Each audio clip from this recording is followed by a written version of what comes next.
लूट तुम्हारी नहीं चलेगी, नहीं चलेगी। तालीम टीचर्स फोरम जिंदाबाद। We want justice, we want justice। लूट तुम्हारी नहीं चलेगी, नहीं चलेगी। We want healing, we want healing। SSS salary को नहीं करो। We want justice, we want justice। Basically हमने एक प्रोटेस्ट कैलेंडर दिया है, आज से हमने स्टार्ट किया है। यहाँ प्रेस क्लब में सिट इन है और शाम को हमारा कैंडल मार्च है टुवर्ड्स सीएम रेजिडेंस गुपकार।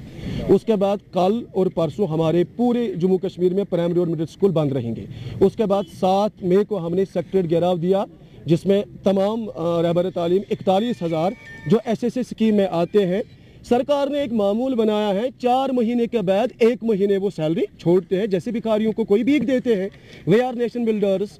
हम एक स्कीम के तहत लगे हैं, गवर्नमेंट ऑर्डर नंबर 396, जिसको बोलते हैं रहबर तालीम स्कीम। और रहबर तालीम स्कीम के तहत हम 2000 से रहबर तालीम लगे हैं। इसके बाद 2003 में मुफ्ती मोहम्मद सईद साहब यहाँ के वज़ीर आला थे, तो उन्होंने SSA सर्व शिक्षा अभियान को यहाँ पे मुतारिफ कराया।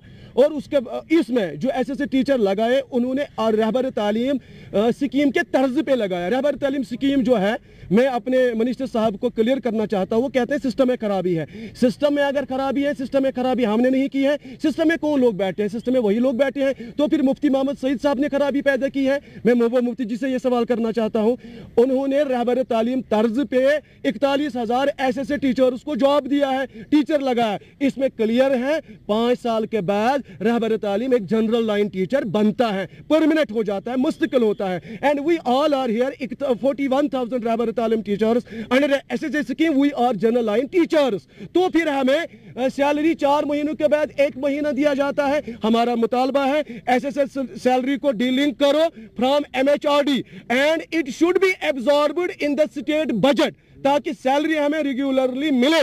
जब तक यह मामला सरकार हमारा नहीं मानती है, तब तक हम बिल्कुल स्ट्राइक पे।